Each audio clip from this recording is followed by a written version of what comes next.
que a gente não tem gestão sobre ela. Transmissão de energia, que são transmissoras que cobram um custo que eles chamam lá de... O governo faz o chamado para eles uma receita permitida anual. Então, todo leilão, vai ter um leilão agora de transmissão. Então, toda linha de transmissão nova, ela agrega um custo junto com as demais e o governo tem que remunerar essas empresas de transmissão. Isso está na tarifa. Tem que ser remunerada. O consumidor final paga porque ele vem desde a cadeia da geração. A própria geração, ele paga. E os encargos e tributos, que são muito pesados também. Então, essa parcela de transmissão, geração e encargos, ela tem impactos diferentes. Esse é o primeiro ponto. E o segundo ponto é que nós aqui, talvez você não sei se você chegou a ver o slide que mostrou ali, nosso impacto pela distribuição, por isso que eu enfatizei a eficiência da Energisa Minas Gerais. O nosso impacto foi de 0,52 na tarifa nossa. 0,53 na tarifa nossa. E os demais itens foi de 11, alguma coisa, o peso. Muito provavelmente, eu não me lembro agora dos números da CEMIG, ela deve ter tido 11, 12 ou 15 nessa transmissão e geração, e mais outros tantos 11, 12 na operação dela, porque ela não conseguiu ser eficiente operacionalmente. Tá? Então, essa é a comparação. Por isso que a gente conseguiu tarifa. Se vocês lembrarem, o ano passado, a tarifa aqui subiu 0, alguma coisa, foi quase nada, para uma inflação de 6, 7. Tanto que, no somatório, ao longo do tempo, a nossa tarifa aqui está bem mais baixa do que a variação de IPCA e GPM. E é o que a gente pode fazer dentro da nossa gestão, da capacidade de gestão nossa, né, como grupo, mantendo o resultado. Lógico que a gente tem que manter o lucro para reinvestir e tornar cada vez melhor, mas a parte de gestão nossa, acho que a gente foi bastante eficiente, porque nós somos uma das empresas que teve o menor aumento na parte de distribuição no Brasil todo, em função do resultado operacional da qualidade que nós entregamos para o cliente no ano passado. Então, toda essa parcela maior, por exemplo, vou te dar um exemplo aqui da Light. A Light, ela teve um peso significativo nas perdas dela, porque ela tem uma perda tão alta que isso carrega peso na energia dela. Largado. Aqui, a nossa perda aqui é pequenininha. A gente consegue manter um controle, porque isso vai para a tarifa também. É a mesma coisa da inadimplência. O cara que está furtando, ele está tirando o direito do outro, que está correto, que está pagando em dia, que está regulado, todas essas questões. É lógico que a gente traz esse patamar pequeno aqui, porque o povo não é ordeiro. Tem casos antigos aqui que, infelizmente, às vezes não são as pessoas que fazem. Já teve casos de conhecidos nossos que foram feitos por terceiros. A gente constatou isso. Não vou falar com ninguém, nem pode falar, nem é o caso disso. Mas já teve casos dessa natureza. E na inadimplência é a mesma coisa.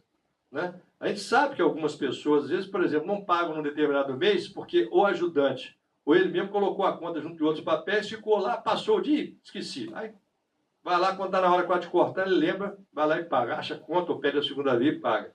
Tem muitos casos dessa natureza.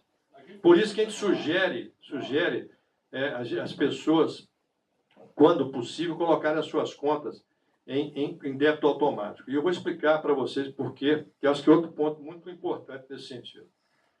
A Energisa Minas Gerais, ela fatura 440 mil contas por mês. Vocês têm ideia de quantas contas saem erradas dessas 440 mil? Dá um chute aí qualquer. Não, nenhuma. Seria o 39 contas. Em 440 mil contas, em média, 39 contas. Isso é nada, praticamente, se comparado ao universo. Às vezes é impedimento da leitura, às vezes é na forma de visualização. Processamento praticamente não acontece, não. Às vezes é muito mais realmente, porque tem muitas casas que o acesso não é tão livre. Então o portão está fechado, não tem ninguém em casa, e às vezes o leiturista tem que vir até com espelhinho, eles têm no mecanismo, ou mesmo de bar. E às vezes o vidro está com poeira, sujo, ou coisa dessa natureza, e não consegue ver direito. Então acontece eventualmente coisas assim. Ou até na digitação. Às vezes é 429, ele digitou e sem querer, do 2 ali, bateu 5. Aí, entendeu? Houve o inverso. E a estimativa também funciona, não tem? Funciona quando ele não tem acesso. Aí, quando ele não tem acesso nenhum, quando ele não consegue ver, até 3 meses a gente fatura pela média.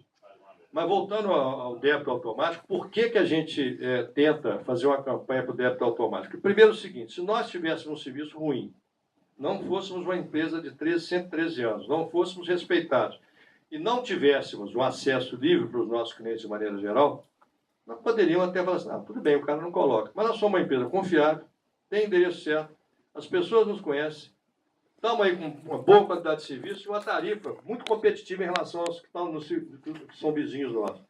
Então, colocar o débito em conta é uma tranquilidade para os dois lados. É uma tranquilidade para quem paga, porque não vai ter nunca problema, né? Eu sei que, por exemplo, quem tem Netflix aqui, a grosso modo, tem que obrigatoriamente colocar em débito em conta. Ele não emite boleto. O Netflix é débito em conta. Ele não aceita boleto. Né? Para quê? Exatamente. Então, você quer ter um serviço na sua televisão disponível 24 horas? Então pague. O nosso setor não permite isso, a gente exigir, porque tem muita gente de baixa renda que não tem conta em banco. Né? Mas quem tem, a gente sempre sugere que faça isso. Uma curiosidade, a gente fala muito também, por exemplo, no combustível, não, porque tem uma incidência de tributo do tamanho do Brasil. Aqui em Minas, que o tributo sobre o combustível, só o ICMS chega a 31%, enquanto no Rio de 16% passou para 12%, e São Paulo é 8%. Essa briga de ICMS de Estado. O 43%, não sei se eu entendi. Soma isso. Soma ICMS, PIS, COFINS, etc. 43%. 43%. Essa é a fome do governo. Assim, a grosso modo, é aquela continha que a gente faz para o imposto de renda. São quase 5 meses que a gente trabalha para pagar ao governo. Receita só tributo federal. Não, mas é bom, sabe por quê? Porque isso torna mais claro o seguinte, né? Eu sou suspeito porque muitos de vocês me conhecem há muitos anos, desde menino, garoto.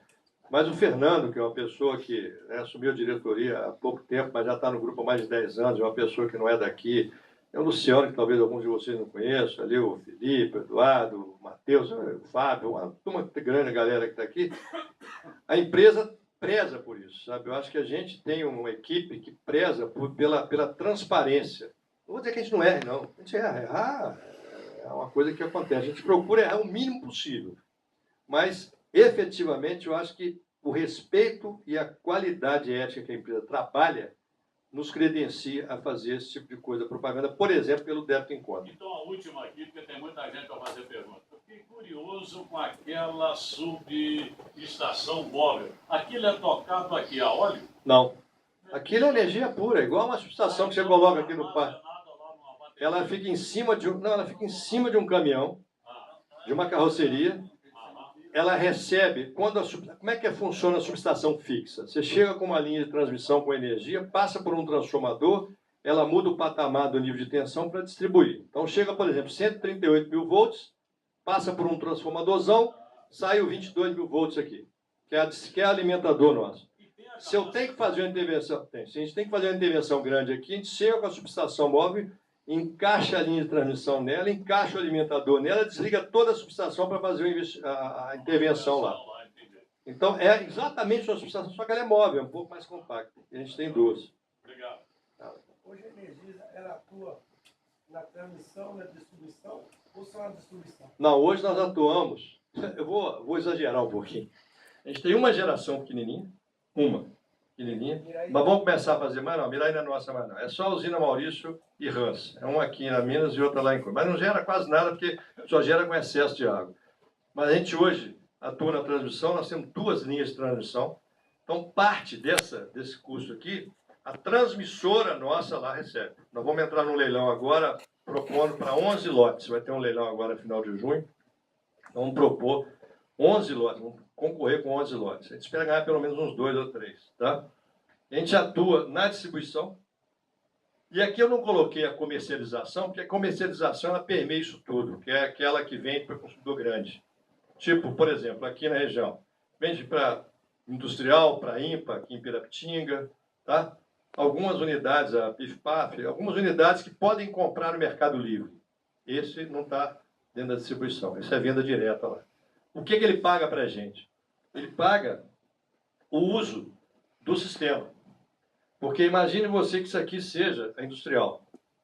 Esse fio que está conectado nela é da Energisa Distribuidora Minas Gerais. Então ele tem que pagar para mim o uso que ele está fazendo dessa energia que sai daqui e faz isso. Uso. Eu recebo daqui para lá. Daqui para cá, ele paga outros com carros que tem lá.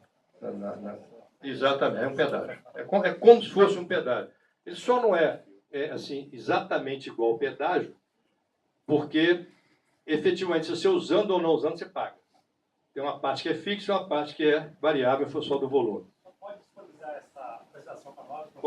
Posso. Eu só vou pedir para corrigir aquele 2021 da revisão tarifária. Eu acho que não tem mais nenhum equívoco, não. E o 2008, é. A gente corrige... A Josiane tem site, tem o e-mail deles todos, né? A Josiane, que é a nossa mestra na área de Hélio, o Vicente na área... O Marinho está aí também, né? Deve estar. Assim, a gente pede isso porque existe um fator socioambiental que nós somos muito incluídos nele, né? A energia já demonstra ao longo do tempo.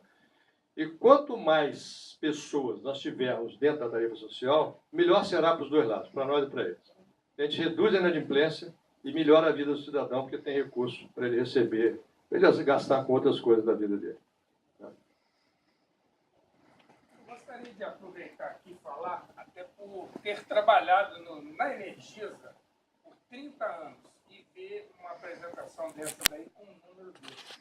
Vocês, repórteres, né, vamos dizer assim, informadores e formadores de opinião, mostrar e deixar isso claro para a população. Olha lá, a Energisa trabalha com a louca para distribuir o carro, o pessoal, o prédio, e ela detém R$ 22,35 a cada 100 que ela recebe de nós, consumidores. As transmissoras trabalham feito um louco, um desesperado para ter também, está 6,89. Ele constrói uma usina hidrelétrica para receber R$ 27,37. E o governo estadual, e eu falo isso hoje com muita tranquilidade, tive muita vontade de falar isso enquanto estava dentro da Energisa. Hoje eu posso falar com mais naturalidade, porque eu vejo isso aqui no estado do Rio, no Espírito Santo, que eu também estou trabalhando agora. 43%, sem fazer nada. Sem fazer esforço algum, ela leva a metade da grana. Entendeu? Aqui dentro, como funcionário, eu não podia falar isso. Mas agora eu falo. Um gigolô. Não faz nada e recebe a maior parte do dinheiro. Vai lá, está te gravando lá. Não, mas eu não estou falando nada demais. Está escrito ali, ó. Todos nós sabemos. É muito triste isso daí, ó. O grupo rural, e eu não estou aqui para falar de PT ou PMDB, disso não, mas a área rural passou a ser tarifado agora com o ICMS, que nunca teve. A avidez com que o nosso governo estadual, municipal e federal retira da gente. Olha que absurdo. Então é importante esse conhecimento, esse domínio de vocês e essa informação a cada segundo que vocês puderem falar para a população. A gente já... Igual a outra energia que é o combustível. A gasolina está com 31 de ICMS. Quem agora? A gente já está com o tempo um pouquinho estourado, mas só para fazer um reforço, que eu acho que é bem legal esse slide aqui, é que a distribuição de energia elétrica, que já é uma parcela pequena, e todos os custos que nós temos de distribuição, de investimento para fazer cada vez mais a qualidade da energia ser melhor, o nosso reajuste está em 0,53, que é muito menor do que a inflação. Então, quer dizer, todos os custos sobem no mínimo a inflação. E aí a gente está conseguindo ter uma eficiência realmente muito relevante, como o Antônio já falou muitas vezes. E as outras parcelas, a gente não enxerga tanta eficiência assim, por isso esse reajuste médio. Só completando uma conta rápida, se a gente pegar os 2,93, pegar o 0,53 sobre 2,93, vamos pôr ali 0,55 por mais ou menos 3. A gente teve um ganho de eficiência aí da ordem de 70% quase, naquilo que compete a gente perante a tarifa do consumidor. E eu queria só complementar o que o Luiz Cláudio falou ali, desculpa, Marcelo, só... obviamente, a gente não fala, nunca falou e não vai falar em política. Mas, quando a gente olha o efeito do trabalho que a gente faz como iniciativa privada, a gente busca eficiência de custos e melhoria de qualidade para o cliente. E a gente não vê os governos, independente do nível, né, municipal, estadual, federal, trabalhar nessa linha, que é triste, porque a gente gostaria de ver a nação... Pode até cobrar 40%, entendeu? Pode, mas dá retorno, dá um serviço de retorno. Quer dizer, é a questão do serviço entregue versus o preço cobrado. Eu acho que é nessas duas pontas aí Mas eu acho que é um trabalho que a sociedade tem que continuar fazendo na busca dessa melhor representatividade, vamos dizer assim, seja em que nível for, né? Tanto no legislativo, executivo, judiciário, para que o país realmente se desenvolva. Eu espero que os nossos filhos e netos tenham um país um pouquinho melhor. Podem estar certos. Nós aqui trabalhamos com essa filosofia, para ter um país melhor. Enquanto eu estiver aqui, o Fernando, posso falar em nome de nós dois, a gente é muito afinado nesse sentido. E a nossa equipe que está aqui, eu tenho absoluta certeza, podem ter absoluta tranquilidade e certeza que nós vamos falar quando nós errarmos, mas efetivamente nós vamos estar sempre trabalhando para acertar o melhor possível para a nossa sociedade que a gente atende. Eu só queria entender por que vocês têm dois, geralmente 3% de reações. No caso, a Energisa só precisaria de 0,53, só tem 0,53, e nós temos do outro lado 7,54. Eficiência. Por que não foi o IPCA? Eficiência. Não foi o IPCA. Eficiência. É. Nós temos eficiência. Nós conseguimos ser mais eficientes ao longo do tempo e conseguimos fazer com que o reajuste... Imagine se você não tivesse esse reajuste aqui. Ó. A tarifa de todos os consumidores seria o resultado de 0,53. A ineficiência de alguns setores e tributária fez com que... É lógico, por que eu falo de outros setores? Porque se o governo tivesse sido eficiente de 5, 10 anos atrás, ele não teria, por exemplo, baixado artificialmente a tarifa. É o que eu falei. E o que aconteceu no ano seguinte? Vocês lembram? Baixou 16 e subiu 40 e tantos no ano seguinte. E eu falo isso, independente do governo. Eu não estou falando aqui em quem, mas efetivamente, o que eu falo daqui? É a seriedade no trato com a coisa social. Entendeu? Acho que isso é importante frisar. Não me compete aqui julgar. Vocês são jornalistas, podem fazer essa vontade. Mas eu digo para vocês o seguinte, nós ali praticamos eficiência. Em parte sim, a parte já foi, né? Uns 40 e tantos. Aqui na parcela B tem um balanço entre IPCA e eficiência. Aqui na parcela A, como é como estimativa, então anualmente é uma prestação de contas, né? Eu estimei o gasto com compra de energia ser tanto. Quanto que foi efetivamente? Então aqui é um pouco também dessa conta lá de 2012, 2013, dívida das construtoras que está sendo reconhecido e repassado. Lembrando que a compra de energia, como é que a distribuidora faz? Nós vamos no leilão e procuramos obter o melhor preço possível. Né? Aí o patamar, quem estabelece o patamar mínimo, quem que é? O governo. E aí os leilões começam, a gente tem que comprar naquele preço que está disponível, porque deixar de fornecer ele não pode. Como nós somos a maior ponta, todo leilão. O leilão de transmissão vai... Pensa aquele... O leilão de transmissão que eu disse que vai ter agora, ele vai efetivamente... Onde está aquele gráfico da usina aqui? Aqui. O leilão de transmissão vai impactar aqui, ó. Na hora que forem feitos os leilões, vão construir linhas de transmissão. Então vai ter uma agregação de custo para o Brasil como um todo, rateado pelos clientes. Se o consumo crescer bem, há uma possibilidade, a depender do resultado do leilão, de não impactar muito. Mas se as linhas de transmissão saírem no valor muito elevado e o mercado continuar baixo, vai impactar. Então, da mesma forma, esses outros fatores aí. E a gente fala isso, é lógico que, como eu disse, nós não vamos ser eternamente mais eficientes, que chega um ponto que você está no limite da eficiência. Mas a gente vai trabalhar efetivamente para poder manter esse patamar aí. Tá? Essa bandeira agora, hoje do comunismo aí, Itália, tem quantos meses, né? Eu não entendi uma coisa. Empresa privada também tem que ter termo, ou a termoelétrica é coisa tudo estatal e também acaba impactando no custo do trem. Todas elas pagam por isso aqui. Independente da fonte. Esse é rateado para todo mundo. Então, igual está agora, tal da bandeira vermelha, verde ou amarela. Todo mundo paga. Não tem água, baixou o volume de água, tem que acionar energia térmica, a energia térmica é mais cara que a outra, é rateado para todo mundo, por isso que cobra essa bandeira. Tem ficar só estatal ou tem privada? Não, tem privada também. Tem. Mas o custo da térmica usualmente é maior. Vocês já tiveram no passado? Não, nós tivemos aqui em Juiz de Fora, vendemos para a Petrobras. O Brasil deve, na minha visão, trabalhar nos próximos 5 anos para estimular a implantação de térmicas a gás. Deve. A gás. Porque como você está com muito problema na implantação de hidrelétricas, as exigências ambientais, as dificuldades, reservatórios, etc., Uma outra forma de fazer energia de base é aquela que você tem 100% do tempo. Não é igual a eólica, por exemplo, que só tem quando venta, a solar que só tem quando tem sol e tal. Então, esse tipo de energia é possível que ele seja estimulado pelo governo, na minha visão. Então, não é só a Petrobras, a própria investidor privado. A própria investidor privado. Via Gás Bolívia, compra de gás lá de fora, ali com efeito, sem encosta o navio. É por aí afora. É mais ou menos por aí afora. Não, a gás, entre as termoelétricas, a gás tem um preço competitivo, sim. Você vê que são só usinas muito grandes em termos de potência. Incorpora esse preço das termoelétricas na tarifa.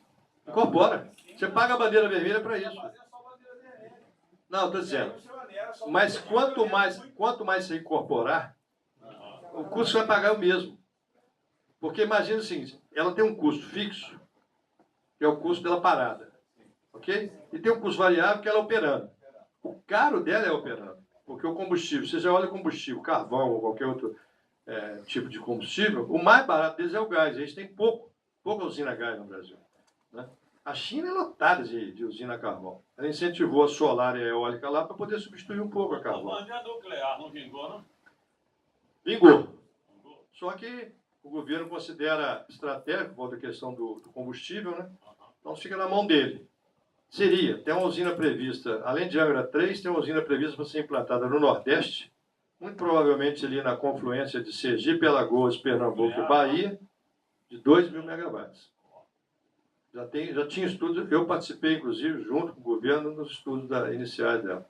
Mas tem o problema do urânio, que é estratégico, tem risco, aí tem problema de bomba atômica, essas coisas que, se você desdobrar, então o governo mantém. E aí eles deram uma parada, deu essa confusão toda que deu na Lava Jato aí lá de Angra. Aí agora que meio que... Na verdade, a crise acabou enfraquecendo tanto o consumo que adia esse tipo de projeto, né? Que acaba sendo necessário na hora que tem maior demanda. Se a gente olhar, caiu e agora está começando a retomar levemente. Por causa da queda do PIB, né? Uma queda de PIB durante 2 anos. Mas se a gente olhar o Brasil, né, é um comentário que eu me permito fazer pela experiência que eu tenho de setor. Nós temos um problema sério de planejamento no setor elétrico. O setor elétrico ele planeja de uma certa forma, depois ele vai alterando o planejamento dele. Isso é muito ruim, porque você não consegue atrair o investidor e você não tem uma visão de longo prazo. Né? A gente estimula, sugere e participa de projetos estruturais de longo prazo, porque eles são benéficos para a sociedade. Se você tiver um projeto bem estruturado de longo prazo, você consegue, ao longo do tempo, baixar a tarifa média para o cliente. Mas se vai e volta é complicado, é muito ruim. Mas ela vai ali. Não, é o seguinte, as nossas contas eram o seguinte. Na verdade, eu vou falar uma questão de briga internacional. Nós fizemos uma proposta dentro do que prevê a lei. Existe uma consulta pública, efetivamente uma oferta pública, e nós temos uma oferta pública de R$19,38 por ação. O nosso conselho de administração, óbvio que isso não foi divulgado, mas depois ele declarou até uns R$25 dava para se pagar. De 23 a 25 ficava no limite. Em função de quê? Investimentos que são necessários lá, dívida que ela tem, exigência de melhoria de qualidade de serviço, e a gente não vai brincar. Nós somos um grupo sério e queremos continuar sendo respeitado no Brasil. Seria um passo para se tornar o maior grupo brasileiro em termos de distribuição de energia elétrica. Só que a Neoenergia é uma empresa que está precisando crescer, e ela está com euros sobrando lá fora na Europa. Então ela precisava de algum lugar empregar. Aí surgiu. Não, essa é espanhola. Aí a Neoenergia entrou. A Enel é italiana, mas ela comprou uma outra empresa espanhola que chamava-se Endesa. É dona da Enel, Rio de Janeiro, Enel Ceará e Enel Goiás. Você lembra que essas três estão na mão deles. E eles têm uma rixa muito grande, porque quando eles compraram a Endesa, a briga é muito grande ali, Itália e Espanha. Quem paga mais, quem compra mais. Então foi uma guerra. E da guerra, pagou-se, no nosso entendimento, muito mais do que a empresa valia. O grupo não vai colocar em risco a estrutura financeira, a capacidade e a saúde, né, vamos dizer assim, de performance de longo prazo, numa aventura. Mas na nossa visão, vão surgir outras oportunidades aí para frente. Se Deus quiser. E aí a gente compra outras e vai para outras paragens aí. Aí vocês vão poder fazer entrevista lá em outros estados aí. Se Deus quiser. De custo de melhoria de serviço, efetivamente vão trabalhar, possivelmente, com venda de ativos. E certamente, na minha visão, tá? Acho que o governo tem que dar atenção a coisas que estão faltando nesse país. Saúde e educação. Esse aí é o pilar mais importante se uma nação quer ser uma boa nação no longo prazo. Todas que fizeram isso, deram bem. Então, tá aí o exemplo. Mas o quê? Muitos de vocês, amigos de longa data, nossos, e a gente coloca as portas à disposição, abertas a todos vocês aí. Agradecer a presença do Conselho de Consumidores também, que nos é bastante, vamos dizer assim, amigo no sentido de fazer as boas divulgações e trazer as solicitações. E, indistintamente, a todos os analistas presentes que dedicaram um pouco de tempo para nos ouvir aqui, tá bom? O Fábio, que é o gerente de operações, está ali.